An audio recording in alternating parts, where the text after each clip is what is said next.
Sunday morning. I'm just going to take the BATEMAN round to the workshop, and then we're going to take that ram off that's bent. John went to Devon yesterday, there were about 8 hours, 4 there, 4 back.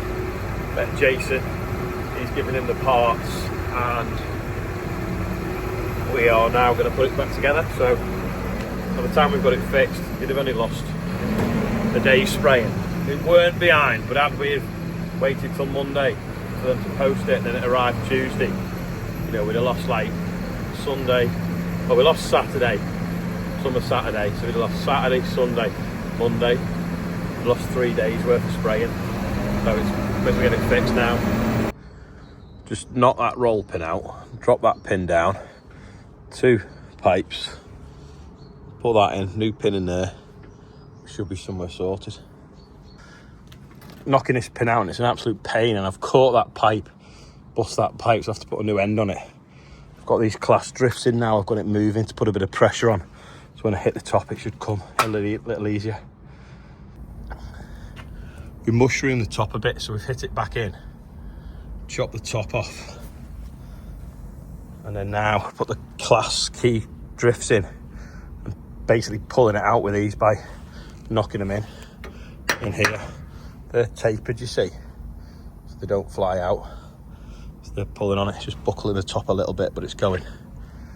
The plates fell off now, but now we can get a Stilton on it and twist it and work it out. We chop the ends off this and then put it in the gap and then use it as a press to ratchet it out. That should press it out now. If it's catching out a key mitre.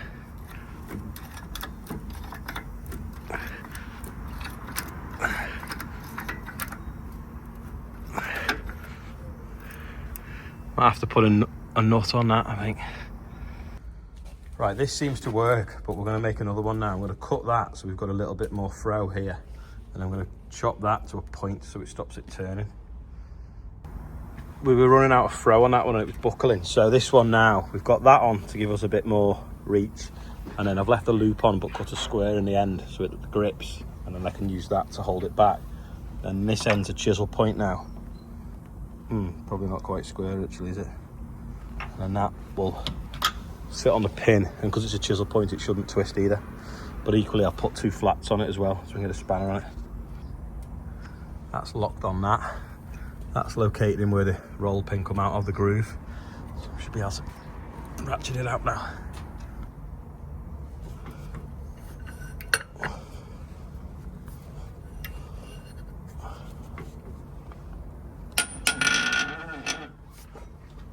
Lever through the bar. It's going all right till that roll pin in that sprocket sheared. That was all that was doing it. So get the Stilton on that, I think now. Right, we're on the Mark III version now, where we've put the ratchet back on off the other one, and then stack some nuts in because we've got it most of the way out. So we can do it lightly with that, then the heavy work we'll do with the Stilton. Right, turn that now, and you can see the pin moving out the bottom. That'll do. It took 2.5 hours to take that pin out, and 2.5 minutes to put it back in again with a new ram. So I'm just going to line everything up now and put this other pin back in, and then we should be all right. Sorted now. 2 tools that we wouldn't have been able to do it without: the homemade press and the class key drift. Amazing things. That can go in the bearing puller box. This can go back in the baler. You get one with the combine and one with the baler, or one with each, but they're brilliant for getting stuff moving. John's back out spraying, so only lost 24 hours, like I say. I'm going to go and carry on, spread it in MOP, and then flip over to TSP and see if we can get most of that on in the next few days. And then this warm sunshine will make stuff grow. Although the temperature, I think today is supposed to be like 16, 17, they're going to drop then to -2 end of the week. Big shift that. This field we patched up with a quad track over there and by them trees. With the weather that we've had now, I'm just inclined to think that we should have roped the whole field off and started again. But this that was sown in the autumn could yield, I don't know, 3 tonne maybe at most. Some wet patches though, but the rest slow coming out the blocks. We've had a terrible winter. I've just seen that big stone, so I'm going to pull out the tram line and squash it in before it gets lost. It ends up in a combine knife. It's not been rolled this field because it was so wet. I could have jumped off and picked it up, but seeing as how I'm hungry and it's basically dinner time and I'm going to be late anyway, I thought I'm just going to drive over it. In the landing light field now, name the tune. When you get off the tractor, this field doesn't look too bad. This was drilled with a Claydon thing late on with the quad track. Just looking to see where the needs levelling off, because I'm only just got enough to finish this field off, so I don't want one hopper to run out before the other. It's all one, but then at the bottom you see it splits into 2. This is the field with the landing lights in. 63k across the field, just like a fast track.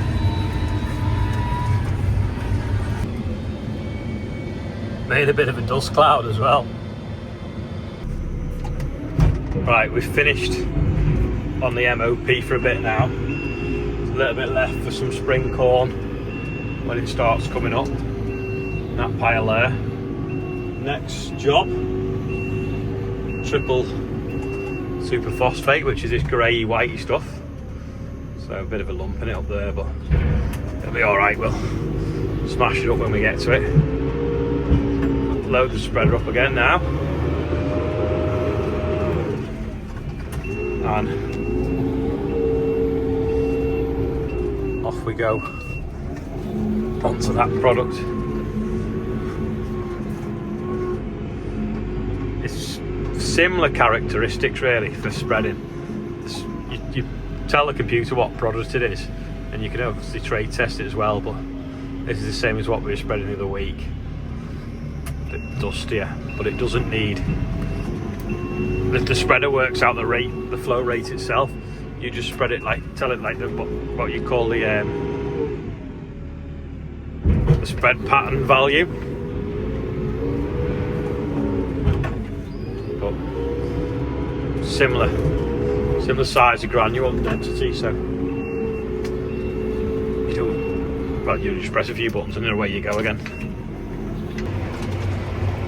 I've just spread that field there. This is a field of wheat. Anyway, I'm just going to show you this. So that is now 50, nearly 60k, like I did before. It's as smooth as the fast track. I don't know whether it's the tyres or the tractor. It's on them Agristar 2 tyres, but it's 65k across the field, no problem at all.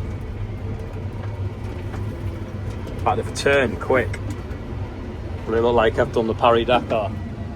No, not really, you can't see. I've jumped off the tractor, the sun's starting to go down.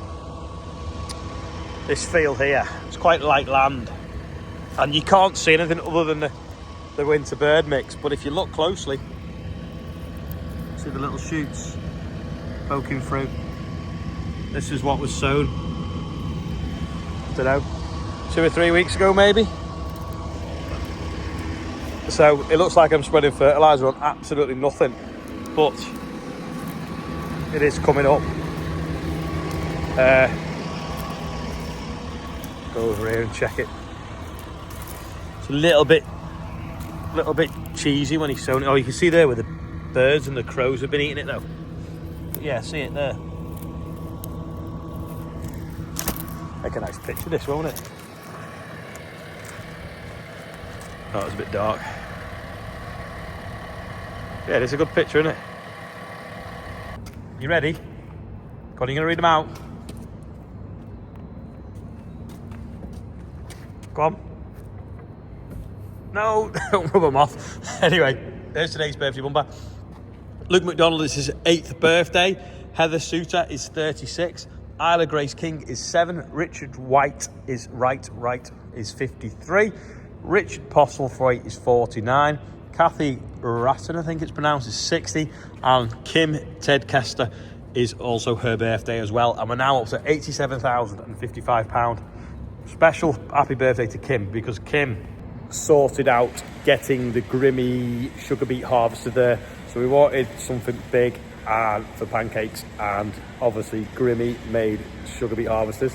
So she spoke to Grimmy and they found the one that come and Marshall drove it. It might have been Marshall's machine because we know we cleaned it, so I think it was.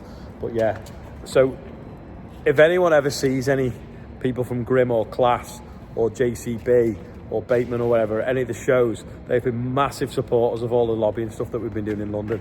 And I think it was nearly 5,000 quid to escort just that sugar beet harvester in and out of London for what we did the other day. And we obviously had a forage harvester and a combine, similar things at the cost class. Bateman trucked that up from Devon, drove it in. JCB brought them telehandlers as well. So yeah, any of them manufacturers, you see them at the shows, give them a pat on the back and thank them for all the support they've given us, because they've been there all along as well, whether it was the pedal tractors from Class and JCB at the beginning. But yeah, credit where it's due. So yeah, happy birthday, Kim, and thanks for sorting the Grim out. She's in my phone as Kimmy Grimmy because I met her at the Highland show the other year and she had a Grim hat on, so we call her Kimmy Grimmy. Go on, James. Right, that is all for today. It's going dark now. The next block of land's quite a mooch away, so I'm going to do that tomorrow. But yeah, hope you've enjoyed today's video. Good that we got the Bateman fixed. Like I said, 2.5 hours to take a pin out and 2.5 minutes to put it back in. Look at that sunset. I'm going to move all these tyres so that we've got a nice view at night when I'm shutting up. In fact, I've got a set of tyres that fit a 250 R John Deere or a 7 to 8 Fendt if anyone's interested in them. We've done like 200 hours, 140 hours or something. Yeah, thanks for watching today, and I'll see you tomorrow. Bye.